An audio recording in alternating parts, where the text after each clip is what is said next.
В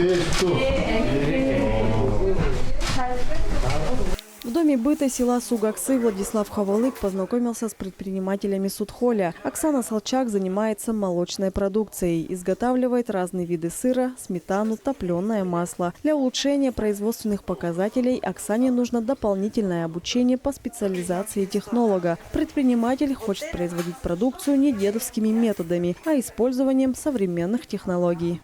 Помещение тоже мне надо для переработки цех надо мне молочный.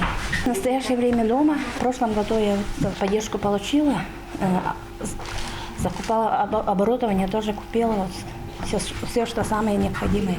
Спрос на продукцию есть, и причем хороший. В прошлом году и каждый из участников социального контракта получил по 222 тысячи рублей. На эти деньги закупили всю необходимую технику для работы. Несколько лет еще одна участница социального контракта Анжелика Кова работала в итальянском ресторане в Москве. Из-за пандемии вернулась в Туву и решила развернуться на родине. Также начала работать в сфере общепита. Средств для развития было недостаточно, а задумки очень большие. Тем более, что и опыт есть.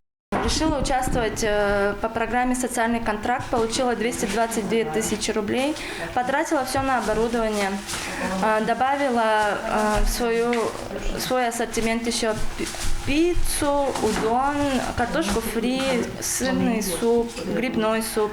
На данный момент продолжаю свое дело. Спрос есть, спрос хороший. Доставка всегда во время пандемии, особенно в наш 2020-2021 год, очень актуальна.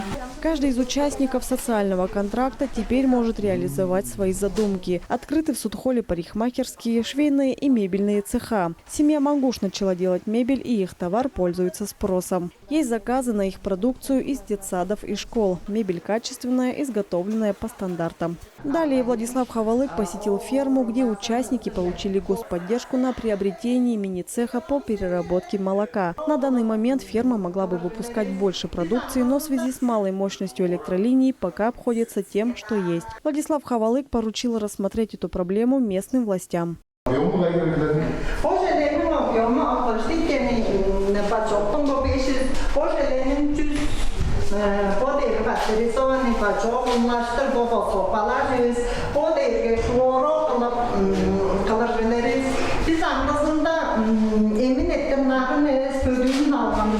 Социальный контракт – это действенный инструмент, который реально может семьям выйти из сложной ситуации и встать на ноги, трудоустроиться, создать собственное дело, переобучиться на более востребованную специальность. 77 жителей Судхольского Кажуна заключили социальные контракты. Инна Клаян, Буян Мангуш, Ангер Оржак, Тува 24, Судхольский Кажун.